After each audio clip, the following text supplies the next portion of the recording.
जय श्री कृष्णा। राधे राधे। भगवान शिव और माता पार्वती की जय। ओम नमः शिवाय। आज सुनेंगे शिव जी की कथा। सावन के महीने में इस कथा को अवश्य सुने। भगवान शिव बताते हैं कि दुखों का अंत कैसे किया जाता है। प्रिय भक्तजन, इस कथा को सुनने मात्र से आपके जीवन में सुख शांति और धन की वर्षा होगी। तो चलिए इस कथा को प्रारंभ करते हैं। भगवान शिव और माता पार्वती से कहते हैं कि दुखों का अंत कैसे किया जा सकता है। फिर माता पार्वती कहती हैं, हे देवों, देवों के देव महादेव, आपसे अच्छा भला कौन बता सकता है। इसलिए आप ही आज बताइए कि दुखों का अंत कैसे किया जाए। फिर भगवान शिव कहते हैं, हे देवी, आज मैं आपको एक कथा सुनाने जा रहा हूँ। कृपया इसे ध्यान से सुनिएगा। अगर आप यह कहानी सुन रहे हैं तो पूरा सुनिए। इस कथा को आधा अधूरा छोड़कर जाने की गलती मत करिएगा, क्योंकि इस पवित्र कथा को सुनने से मनचाहा फल की प्राप्ति होगी। इसलिए इस कथा को पूरा सुने। आप शिव भक्त हैं तो भोलेनाथ का अनादर ना करें। एक बार संध्या के समय वीरपुर के राजा चंद्रभानु सिंह जंगल से शिकार खेलकर अपने राज्य को वापस लौट रहे थे। तभी रास्ते में उन्होंने देखा एक बालक जलती हुई चिता के पास खड़ा था।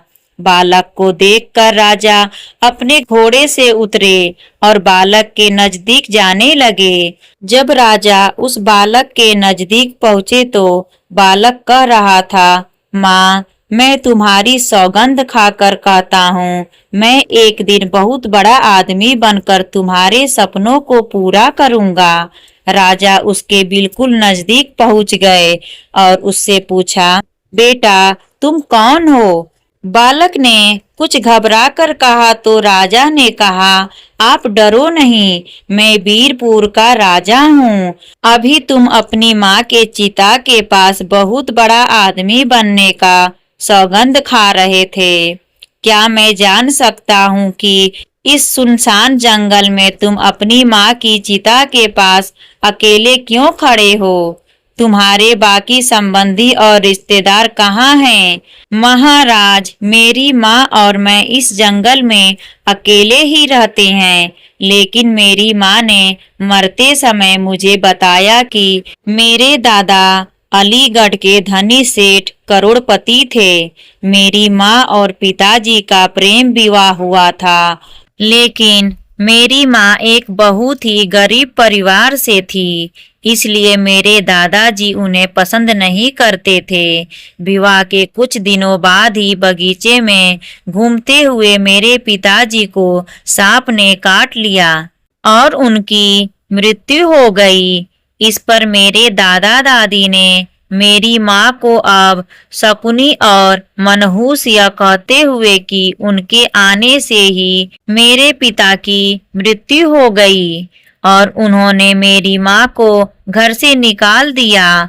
जब वह गर्भवती थी उस समय वह जंगल में आई और यहाँ एक झोपड़ी बनाकर रहने लगी। यहीं मेरा जन्म भी हुआ। मेरी माँ ने मरते समय मुझसे कहा था कि मैं किसी तरह से गरीबी के जीवन से बाहर निकलूं और धनवान बनने के योग्य बनूं। महाराज, यह शब्द कहते ही मेरी माँ के प्राण निकल गए। मेरी माँ के जीवित रहते हुए मैं उनसे बड़ा आदमी बनने का वादा नहीं कर पाया था, इसलिए उनकी चिता के समीप खड़ा होकर इस समय बड़ा आदमी बनने की माँ की आत्मा से वादा कर रहा था। महाराज बोले, बेटा, बड़ी ही दुख भरी कहानी है तुम्हारी। इस वन में रहकर तुम बड़े आदमी कैसे बन सकते हो। अच्छा, यह बताओ, हमारे साथ हमारे राज्य में चलना चाहोगे। बच्चे ने कहा, आपके साथ महाराज। राजा ने कहा, हाँ, हमारे साथ। हम तुम्हें पढ़ा लिखा कर बड़ा आदमी बनाने में तुम्हारी मदद कर सकते हैं। इस बात का हम तुमसे वादा करते हैं। तब तो मैं आपके साथ बड़ी खुशी से चलने को तैयार हूँ महाराज। और फिर वह राजा के साथ उसके राजमहल की तरफ चल दिया। राजमहल में पहुंचने पर रानी ने पूछा, यह कौन है महाराज? महारानी, इसका नाम कालू है। आज से यह हमारे महल में रहकर शिक्षा ग्रहण करेंगे। रानी मन में सोचने लगी, महाराज भी ना जाने कैसे कैसे नमूने उठाकर महल में ले आते हैं। इन्हें कौन समझाए कि यह महल है, कोई अनाथालय नहीं। राजा ने अपनी रानी से पूछा, महारानी आप किस सोच में पड़ गई? कुछ नहीं महाराज, आप आज्ञा कीजिए। महारानी, आज से कालू तुम्हारी छत्र छाया में पलेगा। राजकुमार और राजकुमारी की तरह ही अब तुम्हें इसका भी ध्यान रखना पड़ेगा। रानी ने कहा, ठीक है महाराज, मैं आज से इस बच्चे का ध्यान में रखूंगी। उस रात कालू सोचने लगा कि उसकी कितनी अच्छी किस्मत है कि वह राजमहल में पहुंच गया।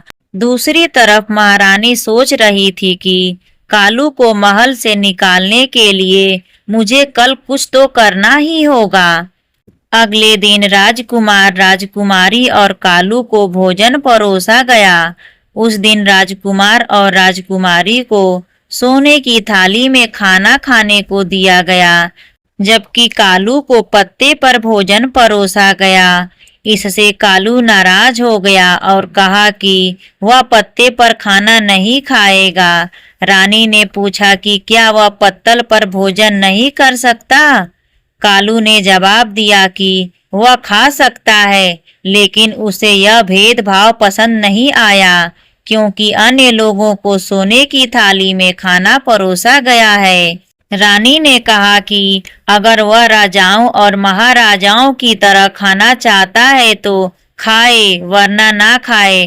कालू ने कहा कि वह तब तक नहीं खाएगा जब तक कि उसे सम्मान के साथ सोने की थाली में भोजन नहीं परोसा जाता। इससे नाराज होकर कालू महल से चला गया और उसी जंगल की ओर लौट गया जहां से वह आया था। जब महाराज महल में आए तो और उन्हें पूरी घटना का पता चला तो उन्हें रानी से पूछा कि कालू को सोने की थाली में भोजन क्यों नहीं परोसा गया था। रानी ने कहा कि वह कालू की परख करना चाहती थी, जिससे पता चला कि वह बहुत ही घमंडी और चतुर है। उसके सिवा उसके अंदर कोई भी विशेषता नहीं है। वह अपने जीवन में कुछ भी नहीं बन पाएगा। महारानी, बेशक उसे पत्ते पर भोजन परोस कर तुम उसकी परीक्षा लेना चाहती थी, परंतु तुमने यह ठीक नहीं किया। वह अभी बालक है, उसे अपमान महसूस हुआ होगा, कहीं वह महल से चला न जाए। महाराज, महल का सुख वैभव छोड़कर वह कैसे जा सकता है भला? राजा तुरंत कालू को महल में ढूंढने लगे, परंतु वह उन्हें महल में नहीं मिला। राजा ने सोचा, कालू अवश्य ही जंगल में अपनी झोपड़ी में चला गया होगा। मुझे तुरंत वहां जाकर उस बेसहारा बालक को वापस महल में लेकर आना चाहिए। राजा अपने घोड़े पर सवार होकर जंगल की तरफ निकल पड़े। इधर जब कालू वापस जंगल में आ गया तो गंगा नदी के किनारे त्रिकुट नाम से एक विशाल वन था, जिसका कोई दूसरा छोर नहीं था। वहीं पर ब्रह्मा ऋषि नाम का एक साधु रहते थे। वह बहुत ही करुणामय थे। जब भी कोई यात्री उस तरफ से गुजरता, साधु महाराज उनसे निवेदन करते कि वे कुछ समय के लिए उनकी कुटिया में विश्राम करें और फिर यात्रा जारी रखें। यात्री उनके निवेदन को स्वीकार कर लेते और उनकी कुटिया में आराम करते। बाद में यात्री उन्हें प्रणाम करके अपने रास्ते निकल जाते।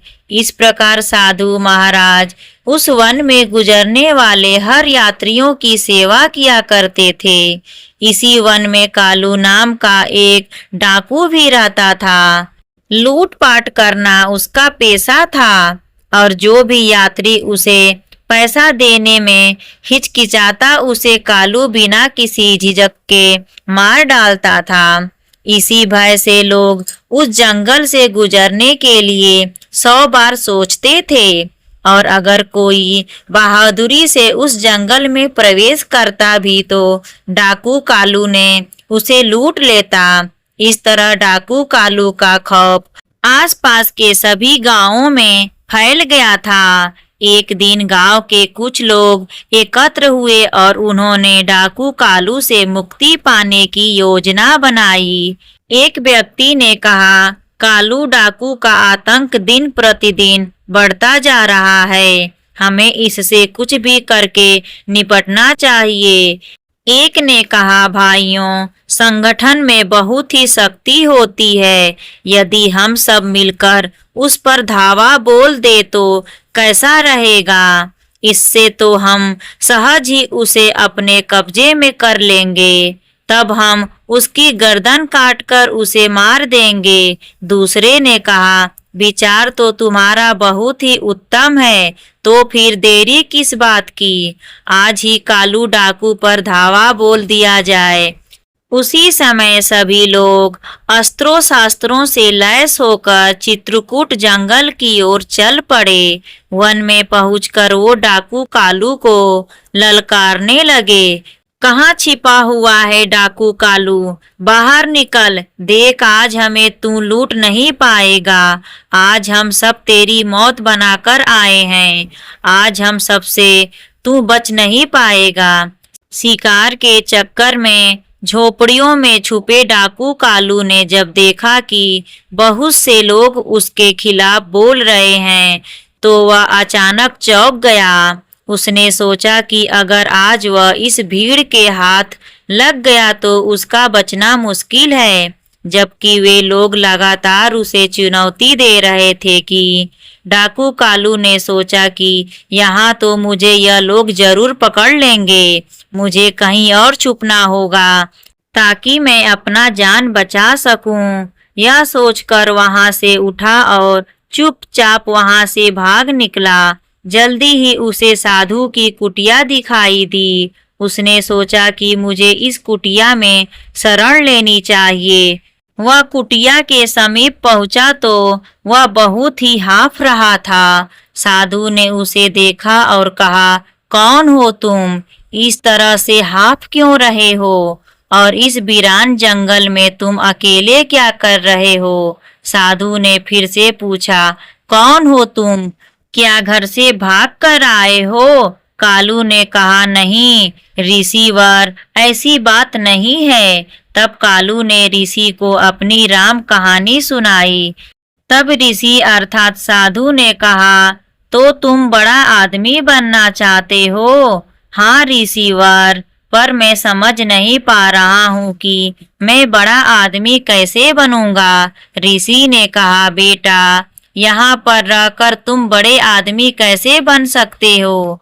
बड़ा आदमी बनने के लिए बुद्धि की आवश्यकता होती है और बुद्धि विद्या ग्रहण करने से आती है। कालू ने कहा, परंतु ऋषिवर, मैं विद्या कैसे प्राप्त करूं? मेरे पास तो शिक्षा हेतु कोई धन नहीं है, मुझे कौन पढ़ाएगा? ऋषि ने कहा, बेटा, यदि तुम सच्चे दिल से शिक्षा प्राप्त करना चाहते हो तो मेरे आश्रम में रहकर तुम विद्या प्राप्त कर सकते हो। फिर कालू ने किसी तरह से अपनी उखड़ी हुई सांसों पर काबू पाया और कहा, साधु बाबा, कुछ लोग मेरी हत्या करने के लिए वन में मुझे खोज रहे हैं, उनसे मेरी रक्षा कीजिए। ऋषि ने कहा, जा तू अंदर कुटिया में जाकर छिप जा। कालू ने ऐसा ही किया और कुटिया के अंदर जाकर छिप गया।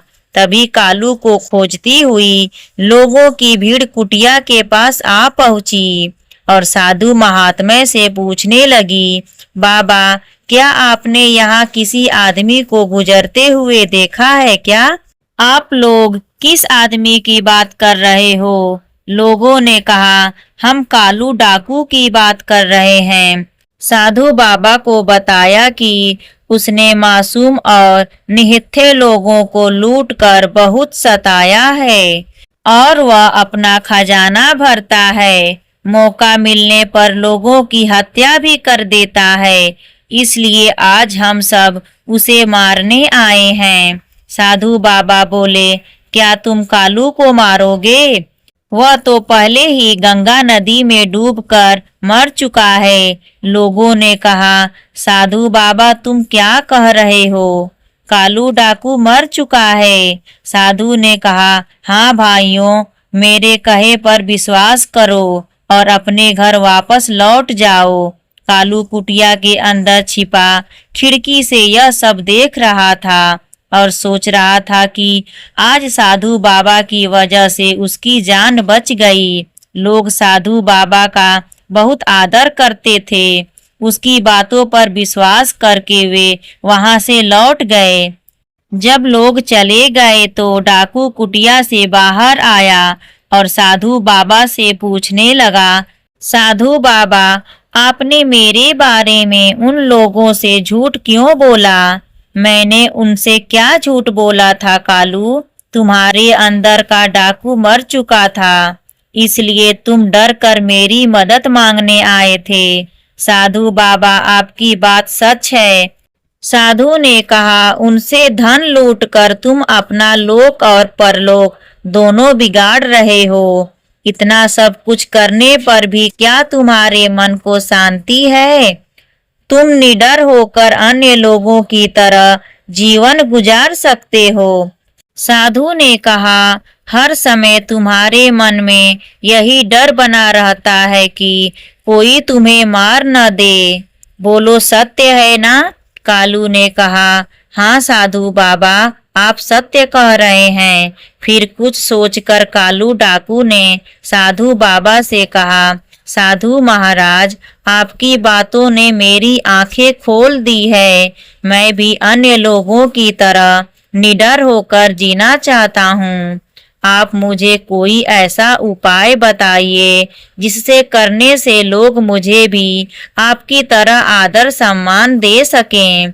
मैं वचन देता हूँ कि आप मुझसे जो भी काम करने को कहेंगे मैं उसे अवश्य करूँगा। साधु ने कहा, अगर ऐसा है तो तब आओ मेरे पीछे पीछे।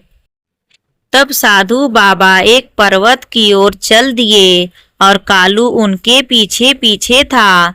पर्वत की तलहटी में पहुंचने पर साधु महाराज ने कहा, कालू, इन दो पत्थरों को सिर पर उठाकर पहाड़ पर मेरे पीछे पीछे चलो। कालू ने कहा, अच्छा साधु बाबा, और कालू ने ऐसा ही किया और उसने दोनों पत्थर उठाकर अपने सिर पर रखकर साधु बाबा के पीछे पीछे चलने लगा।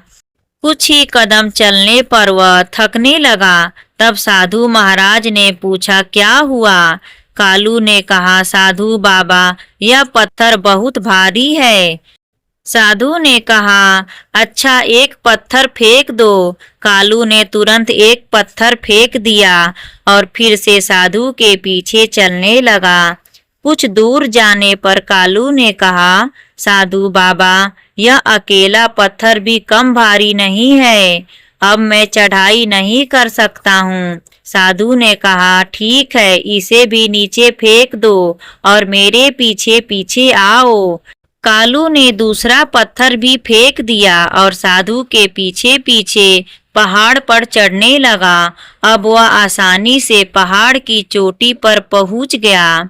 वहां पहुंचकर कालू ने कहा, साधु बाबा, आप मुझे यहाँ पर क्यों लाए हैं? साधु बाबा ने कहा, तुम्हें एक शिक्षा देने के लिए। देखो, अब तक तुम्हारे सिर पर लूटमार और हत्या रूपी दो भारी पत्थरों का बोझ था जो तुम्हें जनप्रिय रूपी पहाड़ पर चढ़ने नहीं देता था। इसीलिए तुम एक काम करो, आज से लूटमार और हत्या करना बंद कर दो। जिन लोगों का धन तुमने आज तक लूटा है उन्हें वापस कर दो। तब जाकर तुम सभी लोगों के प्रिय बन जाओगे। तभी सब जगह भले आदमी के रूप में तुम पहचाने जाओगे। कालू ने कहा, ठीक है साधु बाबा, मैं ऐसा ही करूँगा। लेकिन मुझे यह पता नहीं था कि जिन लोगों से मैंने धन लूटा था वे कौन थे और कहाँ के निवासी थे। फिर साधु बाबा कहते हैं, इसलिए तुम ऐसा करो कि चुराया हुआ धन गरीबों और भिखारियों में दो। ठीक है साधु बाबा, मैं ऐसा ही करूँगा। कालू ने बात ऐसा ही किया और भेष बदलकर शहर में गया और अपने साथ लाए गए सारे धन को गरीबों और जरूरतमंदों में बांट दिया। धन बांटने के बाद कालू वापस वन में साधु बाबा के पास आया और बोला, साधु बाबा, मुझे अपनी शरण में लीजिए। मैंने अब तक कोई भी अच्छी बात नहीं सीखी है। मुझे ज्ञान से परिपूर्ण बातें सिखाकर मेरे जन्म को सार्थक बना दीजिए। कालू ने साधु बाबा से विनती की। साधु बाबा ने उसे अपना शिष्य बना लिया और कहा, कालू, जहाँ तक हो सके हमेशा दूसरों की मदद करो। दूसरों की सहायता करना ही मानवता की सच्ची सेवा है और यही भगवान की भी सेवा है। कालू ने सच्चे दिल से साधु बाबा की सेवा की और उनके सानिध्य में 5 वर्ष बिताए। साधु बाबा की कृपा से वह अत्यंत ही बुद्धिमान और सच्चे चरित्र वाला बन चुका था। एक दिन साधु बाबा ने कहा, कालू, आज तुम्हारी शिक्षा पूरी हो चुकी है। कालू ने उत्तर दिया, पर मैं आपकी शिक्षा का मूल्य कैसे चुका पाऊंगा। साधु बाबा ने मुस्कुराते हुए कहा, बेटा, शिक्षा का कोई मूल्य नहीं होता है, यह तो अमूल्य है। कालू ने शिक्षा प्रारंभ की और आश्रम के कामों में भी मदद करने लगा। वर्षों बीत गए और कालू युवा हो गया और एक दिन आशीर्वाद देते हुए साधु बाबा ने कहा, कालू, आज तुम्हारी शिक्षा संपूर्ण हो चुकी है। मुझे गर्व है कि तुम मेरे सबसे योग्य और बुद्धिमान शिष्य हो। अपनी बुद्धि का प्रयोग करके तुम कठिनाइयों में भी सफलता प्राप्त कर सकोगे, यह मेरा आशीर्वाद है। अब तुम एक आदर्श पुरुष के रूप में परिवर्तित हो चुके हो। कालू ने पूछा, गुरुदेव, अब मुझे क्या करना है। साधु बाबा ने उत्तर दिया, कालू, अब तुम युवा हो, तुम्हारे सामने पूरा जीवन पड़ा है, इसलिए अब तुम्हें कोई कार्य करके अपना जीवन यापन करना होगा। कालू ने निराश होकर कहा, गुरुदेव, मैं तो एक डाकू के रूप में बदनाम हूँ, भला मुझ जैसे आदमी को कैसे कोई काम देगा। साधु बाबा ने सलाह दी, जाओ अपने बुद्धि के बल पर जीवन के कुरुक्षेत्र में सफल योद्धा बनकर उतर जाओ। कालू ने वीरपुर जाने का निश्चय किया। वीरपुर वह राज्य था जहाँ के राजा ने बचपन में ही उसे आश्रम दिया था, परंतु रानी ने उसे अपमानित करके निकाल दिया था। जब कालू वीरपुर पहुंचा तो उसने सुना कि वहां के मंत्री की आकस्मिक मृत्यु हो चुकी है और इसलिए मंत्री का पद खाली पड़ा था। राजा के दरबार में आज मंत्री के खाली पद के लिए योग्य उम्मीदवार का चुनाव होना था। कालू दरबार में पहुंचा और जो कुछ हो रहा था उसे ध्यान से देखने लगा। उस समय राजा सिंहासन पर बैठे थे और सेनापति ने कहा, महाराज, मंत्री की आकस्मिक मृत्यु से पद रिक्त हो गया है। यह पद अधिक दिनों तक खाली नहीं रहना चाहिए। राजा ने उत्तर दिया, आप ठीक कह रहे हैं सेनापति। परंपरा के अनुसार मंत्री का पद उनके पुत्र सारंग को सौंपा जाएगा।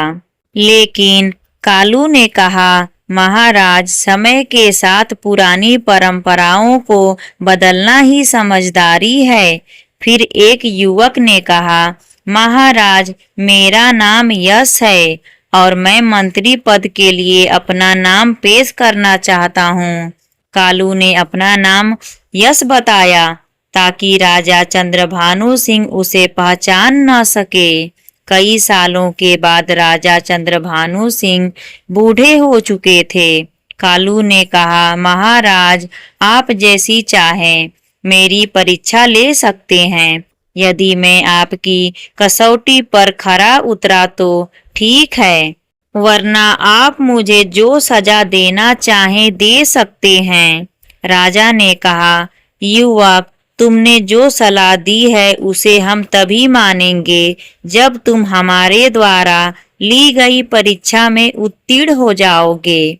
हम सारंग और तुम्हारी दोनों की परीक्षा लेंगे और जो भी इस परीक्षा में उत्तीर्ण होगा उसे हम वीरपुर का मंत्री बनाएंगे। राजा चंद्रभानु सिंह के आदेश पर सोने की म्यान में रखी 2 तलवारें तुरंत राज दरबार में पेश की गई। राजा ने सारंग को एक तलवार दी और कहा, सारंग, तुम उत्तर दिशा में जाकर राज्य केसरपुर के राजा केसर सिंह को यह भेंट देकर आओ। फिर राजा ने यश कालू को दूसरी तलवार दी और कहा, यश तुम्हें पश्चिम दिशा के सीमावर्ती राज्य विशालपुर में जाकर राजा विशाल को यह भेंट पहुंचानी है। दोनों उसी समय तलवारें लेकर अपनी अपनी दिशाओं की ओर चल दिए। सारंग जब केसरपुर के राजा के दरबार में पहुंचा तो उसने राजा से कहा, राजन, मैं वीरपुर के राजा चंद्रभानु सिंह द्वारा भेजा गया राजदूत हूँ। हमारे महाराज ने आपके लिए यह सोने की तलवार उपहार स्वरूप भेजी है। राजा केसर सिंह ने तलवार की म्यान से उसे निकाला तो देखा कि तलवार की नोक पर लाल रंग लगा हुआ है। राजा ने पूछा, यह क्या है? तलवार की नोक पर लाल रंग क्यों लगा है? इसका क्या अर्थ है? सारंग ने मन ही मन सोचा, तलवार की नोक पर लगे इस लाल रंग का क्या मतलब हो सकता है, मैं नहीं जानता। फिर भी उसने राजा को जवाब दिया, राजन, लाल रंग का रहस्य यह है कि या तो आप हमारे राजा की तलवार की शक्ति स्वीकार कर लें, वरना हमारे महाराज की तलवार आपके राज्य में खून की नदियां बहा देगी। राजा केसर सिंह ने अपने सेनापति को आदेश दिया, राजा चंद्रभानु सिंह ने हमें चुनौती दी है, आज से ही सेना का संगठन शुरू कर दो। हम जल्द ही वीरपुर पर आक्रमण करने की योजना बना रहे हैं। यह सुनकर सारंग घबरा कर वहां से चला गया। दूसरी ओर जब कालू विशालपुर पहुंचा और वहां के राजा के सामने पेश हुआ तो राजा ने पूछा, राजदूत, इस तलवार की नोक पर लगा लाल रंग हमें समझ नहीं आ रहा है, इसका क्या मतलब है? कालू ने गहरी सोच में पड़ने के बाद कहा, महाराज, हमारे राजा आपको बहुत सम्मान करते हैं। यह तलवार उसी सम्मान का प्रतीक है। तलवार की नोक पर लाल रंग लगाने का मतलब यह है कि हमारा राजा और उसका राज्य आपकी मित्रता के लिए किसी भी हद तक जा सकते हैं। राजा ने खुश होकर कहा, बहुत अच्छी बात है, मैं आपके राजा की इस मित्रता की तलवार को स्वीकार करता हूँ और उनका हार्दिक धन्यवाद करता हूँ। मैं भी पूरी कोशिश करूँगा कि आपके राजा का सच्चा मित्र बनूं। मेरा तन मन हमेशा उनके लिए समर्पित रहेगा। इसके बाद राजा ने कहा, राजदूत, मैं आपके राजा को इस सेना की एक टुकड़ी और कुछ बहुमूल्य उपहार में भेंट कर रहा हूँ। कालू ने धन्यवाद कहा और वह सेना की उस टुकड़ी और बहुमूल्य उपहारों के साथ वीरपुर की ओर चल पड़ा। इधर केसरपुर की सेना ने हरिनगर की ओर कूच कर दिया। सारंग और यश दोनों ही वीरपुर में पहुँचे। तब राजा ने कहा, कहो सारंग, केसरपुर की राजा ने तुमसे क्या कहा? तलवार की नोक पर लगे हुए लाल रंग का तुमने उन्हें क्या अर्थ बतलाया? तब सारंग ने सारी बात विस्तार से बता दी। राजा बोले, ओ सारंग, यह तुम क्या कह रहे हो? केसर सिंह शीघ्र ही हमारे राज्य पर आक्रमण करने वाला है। जी महाराज, सारंग ने उत्तर दिया। उसी समय एक गुप्तचर आया और सूचना दी, महाराज, केसरपुर की विशाल सेना वीरपुर की तरफ से बढ़ी चली आ रही है। राजा बोले, ओह, अब क्या होगा? इतनी शीघ्र तो हम अपनी सेना को संगठित भी नहीं कर सकते। राजा चिंतित हुए। तब वहां मौजूद कालू ने कहा, महाराज घबराइए नहीं। जब मैं विशालपुर के राजा को तलवार की नोक पर लगे हुए लाल रंग के विषय में जानकारी दी तो उन्होंने खुश होकर अपनी सेना की एक टुकड़ी मेरे हाथ में रवाना कर दी थी। वह टुकड़ी अब भी महल के बाहर खड़ी है। महाराज, चिंता करने से कुछ नहीं होगा। कृपया सेनापति जी को निर्देश दें कि वे केसरपुर की सेना से युद्ध करें। मैं अपने साथ लाई गई सेना के साथ केसरपुर पर हमला करूंगा। इस दोहरे हमले से केसरपुर की सेना सामना नहीं कर पाएगी और इस परिस्थिति में विजय हमारी ही होगी। जैसा कि कालू ने सोचा था, युद्ध में विजय प्राप्त होने के बाद महाराज चंद्रभानु सिंह ने सारंग और कालू को महल में बुलाया। राजा ने कहा, कालू, तुम्हारी वजह से हम जीत सकेंगे। हम तुम्हें मंत्री के पद पर नियुक्त करते हैं। सारंग ने उत्तर दिया, महाराज, यह तो मेरे साथ अन्याय है। मैंने तुम दोनों को एक सी भेंट देकर दोनों राजाओं को देने के लिए कहा था, किंतु तुम दोनों ने अपनी अपनी बुद्धि से उन भेंटों का अलग अलग अर्थ निकाला। यश ने बुद्धिमानी और दूरदर्शिता से काम लिया, जबकि सारंग, तुमने अपनी मूर्खता से केसरपुर के राजा को सदैव के लिए हमारा शत्रु बना दिया। तब बताओ, हम तुम्हें वीरपुर का मंत्री बनाएं या यश को बनाएं? सारंग ने कोई जवाब नहीं दिया और सिर झुकाकर चुपचाप दरबार से निकल गया। तब महाराज ने घोषणा की, हम यश को वीरपुर का मंत्री नियुक्त करते हैं। इसके बाद उसी रात को यश के मंत्री बनने के सम्मान में उसे राजमहल में भोजन के लिए आमंत्रित किया गया। तब महारानी ने स्वयं अपने हाथों से यश को भोजन परोसा। मंत्री बने हुए यश ने कहा, क्षमा करें महाराज, मैं भोजन इस चांदी की थाली की अपेक्षा सोने की थाली में करना पसंद करूंगा। ठीक है, हम उसका भी प्रबंध कर देते हैं। महाराज ने कहा। जब कालू को सोने की थाली में भोजन परोसा गया तो उसने कहा, देखिए महारानी जी, वह दिन आ ही गया जिसके बारे में आपने कभी मना किया था। महारानी ने पूछा, क्या आप कह रहे हैं मंत्री जी? मंत्री जी ने उत्तर दिया, महारानी जी, याद कीजिए कि आज से 15 वर्ष पहले आपने कालू नामक बालक को पत्ते पर भोजन परोसा था। महारानी बोली, ओ हाँ, याद आया। उस दृढ़ बालक ने तब उस भोजन को खाने से मना कर दिया था और कहा था कि वह तभी इस महल में भोजन करेगा जब उसे सोने की थाली में भोजन परोसा जाएगा। महारानी ने पूछा, लेकिन आपको यह बातें कैसे पता है? कालू ने उत्तर दिया, मैं वही बालक जय हूँ। महारानी जी, तब राज चंद्रभानु सिंह ने महारानी से कहा, देखो महारानी जी, जिस बालक को आपने अहंकारी समझा था वह आज इस राज्य का मंत्री है। मंत्री ने कहा, राजन, यदि महारानी जी ने मुझे उस समय तिरस्कृत नहीं किया होता तो शायद मेरे मन में ऊंचाइयों को छूने की तीव्र इच्छा नहीं जागती। मैं तो महारानी जी का एहसानमंद हूँ।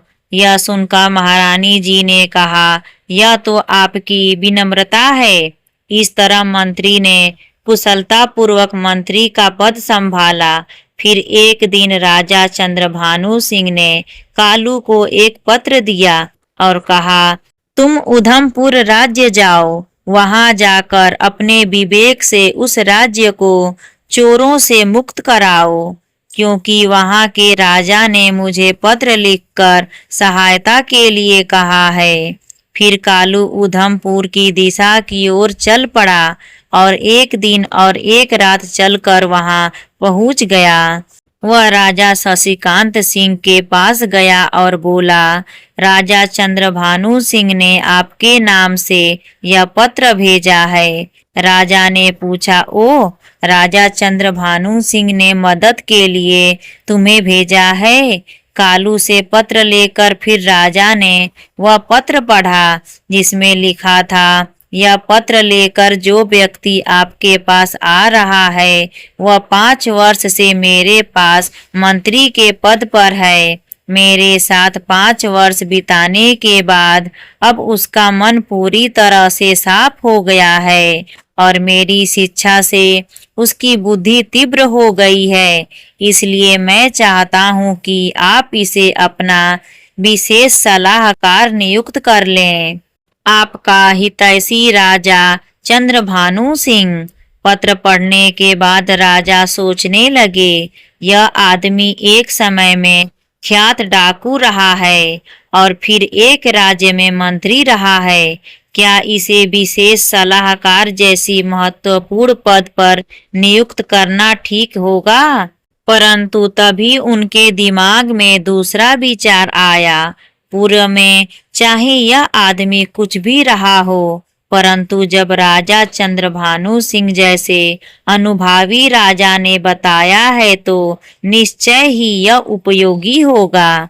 मन में यह विचार आते ही उन्होंने कालू से कहा, तुम्हारा नाम क्या है? जी महाराज, मेरा नाम कालू है। कालू, आज से हम तुम्हें अपना विशेष सलाहकार नियुक्त करते हैं। ओह महाराज, तब तो मैं बड़ा ही सौभाग्यशाली हूँ। उस दिन राजा शशिकांत सिंह कालू के साथ राज दरबार में पहुँचे और उसने कहा, कालू, आज से तुम यहीं पर बैठा करोगे। हे महाराज, कालू ने उत्तर दिया। कालू ने अभी अपना स्थान ग्रहण किया ही था कि तुरंत ही कुछ लोग अपनी शिकायत लेकर दरबार में आए। उनमें 3 पुरुष और एक वृद्ध महिला थी। एक पुरुष ने आगे बढ़कर महाराज से कहा, महाराज, इस बूढ़ी महिला ने हमारा सारा धन हड़प लिया है। कृपया न्याय करें और हमें हमारा धन वापस दिलवाएं। पहले हमें सभी विवरण बताओ, तब हम कोई निर्णय ले पाएंगे। महाराज ने कहा। इस पर वृद्ध महिला ने आगे बढ़कर कहा, महाराज, यह तीनों झूठ बोल रहे हैं। मैं शुरू से ही आपको पूरी बात बताऊंगी। और उसने अपनी कहानी सुनाना शुरू किया। महाराज, ये 4 व्यापारी आपके राज्य में व्यापार करने आए थे और यहाँ उन्होंने भारी मुनाफा कमाया, जिससे उनके पास काफी धन इकट्ठा हो गया है। फिर एक दिन ये चारों व्यापारी अपना संपूर्ण धन लेकर मेरे पास आए और कहा, बूढ़ी माँ, हम इस राज्य में नए हैं और हमारे पास काफी धन है। कृपया हमारे धन की रक्षा करो। मैंने पूछा, मैं रक्षा कैसे करूं? उन्होंने कहा, हम तुम्हारे घर में आंगन में धन गाड़ देंगे और जिस दिन हम चारों एक साथ आकर अपना धन मांगेंगे, उस दिन तुम हमें धन वापस कर देना। अगर हमसे कोई एक आकर धन मांगे तो उसे मत देना। मैंने कहा, यह तो बहुत सरल है, पर मेरे लिए क्या है? व्यापारियों ने कहा, बूढ़ी माँ, इसके बदले में हम भी तुम्हें धन दे देंगे। मैंने तब कहा, तब मुझे तुम्हारी बात मंजूर है। फिर उन्होंने घर में गड्ढा खोदा, 2 बड़ी पोटलियां धन से भरी और उसे वहां रखकर मिट्टी से ढक दिया। फिर वे चारों बोले, बूढ़ी माँ, हम हर शाम को यहाँ भोजन करने आया करेंगे। मैंने कहा, बड़े शौक से आओ बेटों। रोज शाम को जब वे भोजन करने आते तो मुझसे पूछते, हमारा सारा धन सुरक्षित तो है ना? मैंने जवाब दिया, हाँ बेटा, तुम्हारा धन पूरी तरह से सुरक्षित है। एक दिन जब उन 4 व्यापारियों ने खजाने की जगह खोदा तो वहां पर धन अभी भी वैसा ही था जैसा छोड़ा गया था। अब उन्हें मेरी ईमानदारी पर कोई संदेह नहीं रहा। मेरी ईमानदारी से प्रसन्न होकर उन्होंने मुझे 5 स्वर्ण मुद्राएं दी और कहा, बूढ़ी माँ, यह मुद्राएं रख लो, यह तुम्हें काम आएगी। मैंने आशीर्वाद दिया, जुग जुग जियो मेरे बेटे। लेकिन उन चारों में से एक के मन में लालच जाग उठा। उसने सोचा कि यदि वह मुझे धोखा देकर सारा धन हड़प ले तो उसकी जिंदगी बिना किसी मेहनत के आराम से गुजर सकती है।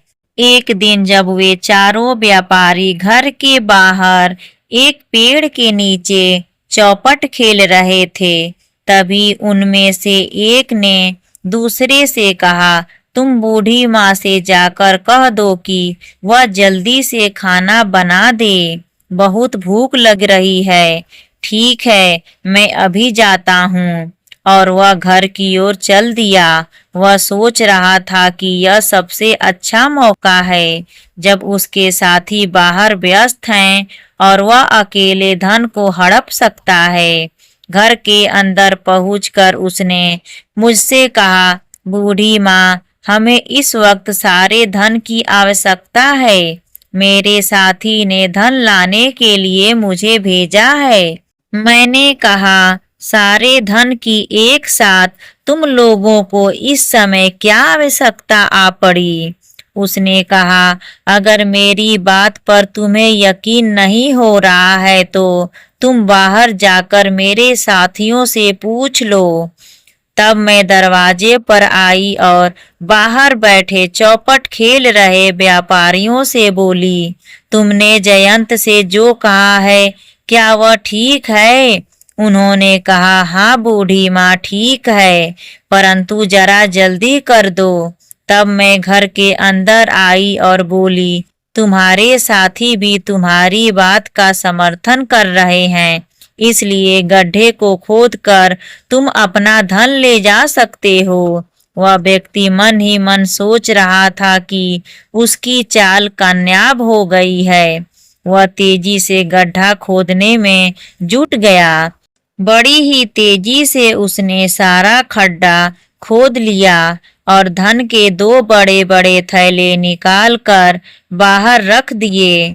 फिर मुझसे बोला, बूढ़ी माँ, तुम जरा एक लोटा पानी ला दो, मुझे बड़ी ही प्यास लग रही है।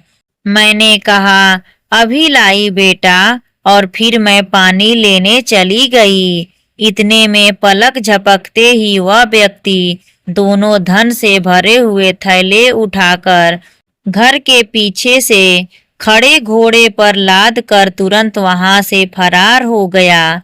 दूसरी ओर उसके साथी जो बाहर बैठकर चौपट खेल रहे थे, सोचने लगे कि उनका मित्र अभी तक क्यों नहीं लौटा। उन्होंने कहा, चलो अब तक तो खाना तैयार ही हो गया होगा, अंदर चलते हैं। वे तीनों अंदर आ गए और मुझसे बोले, खाना तैयार है क्या? हमने तो बहुत पहले अपने मित्र को खाना बनाने के लिए कहा था। मैंने कहा, उसने मुझसे कुछ नहीं कहा, वह व्यक्ति तो सारा धन लेकर तुम्हारे पास गया है। जब तीनों व्यापारी यह सुनते हैं तो सदमे में पड़ जाते हैं और कहते हैं, लेकिन तुमने उसे अकेले सारा धन क्यों सौंपा? मैंने कहा, मैं दरवाजे पर आई थी और तुमने कहा था कि जल्दी करो, हमने तो सिर्फ खाना जल्दी बनाने को कहा था। क्या तुम्हारे मित्र ने तुम्हें धोखा दिया है? फिर मैंने अपनी कहानी पूरी करते हुए कहा, महाराज, यही है सारी कहानी। बतलाइए, इस घटना में मेरा क्या दोष है? फिर तीनों व्यापारी कहते हैं, वह बुढ़िया झूठ बोल रही है। अवश्य ही इस बात का पता है कि हमारा मित्र धन लेकर कहाँ गया है। महाराज, हम सब पर दया करें और इससे हमारा सारा धन वापस दिलवाने की कृपा करें। महाराज सोचने लगे, ओह, बड़ा ही विचित्र झगड़ा है। यह कैसे इन लोगों का निपटारा करूं? क्यों न कालू से इन झगड़े का निपटारा करने के लिए कहूं। इस प्रकार कालू के विवेक की परीक्षा भी हो जाएगी। यह सोचकर उन्होंने कालू से कहा, कालू, क्या तुम इन लोगों के झगड़े का निपटारा कर सकते हो?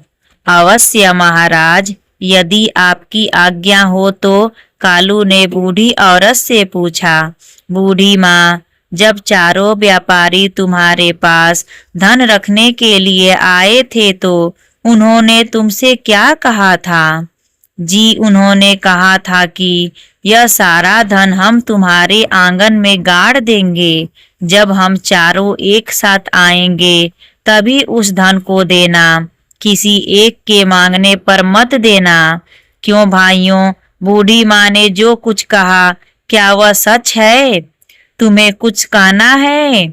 हमें कुछ नहीं कहना श्रीमान। बूढ़ी ने आपको जो कुछ बताया है वह सत्य है, लेकिन इसने हम तीनों से पूछे बिना ही हमारे चौथे साथी को सारा धन दे दिया। यही हमारी शिकायत है। तुम लोगों ने बूढ़ी से कहा था कि चारों एक साथ आकर मांगने पर ही धन देना, अन्यथा नहीं देना। हाँ, यही सच है।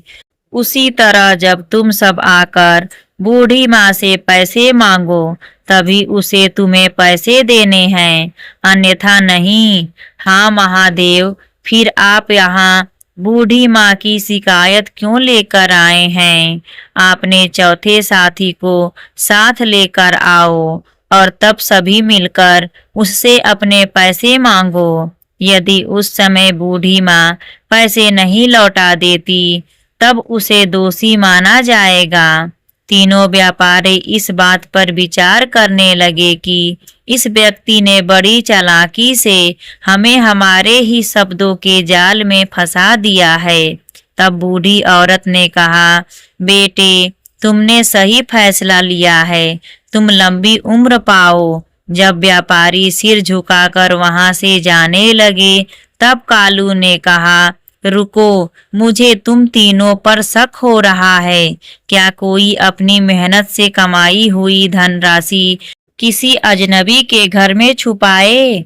धन की सुरक्षा के और भी उपाय होते हैं। सच सच बताओ, तुम्हें यह धन कहाँ से मिला है? महाराज, हमने व्यापार से यह धन कमाया है, यही सच है। महाराज बोले, सच बताओ वरना मैं तुम्हारी खाल में भूसा भरवा दूंगा। कालू ने कहा, नहीं महाराज, हम सच कह रहे हैं। वे बोले। कालू ने फिर कहा, जल्लादों को बुलवा लो, वे ही इनसे सच उगलवाएंगे। नहीं, जल्लादों को मत बुलवाओ, हम सच बताते हैं। वे बोले, तो बताओ सच क्या है?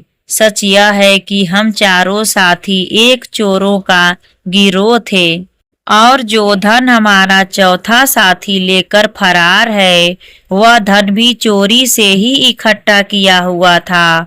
महाराज ने कहा, ओह, तो तुम लोग चोर हो? जी महाराज, हम लोग चोर हैं। महाराज ने तुरंत आदेश दिया कि इन तीनों को कारागार में डाल दिया जाए और उस बूढ़ी औरत को पूरी इज्जत के साथ राजमहल से विदा कर दिया जाए। महाराज ने कालू से कहा, कालू, तुम परीक्षा में खरे उतरे हो। तुम्हें हमने अपना विशेष सलाहकार बनाकर उचित किया है। हमें इस फैसले पर सदैव गर्व रहेगा। इस दिन के बाद से राजा शशिकांत सिंह कालू से सलाह लेकर ही अपना प्रत्येक कार्य करते थे।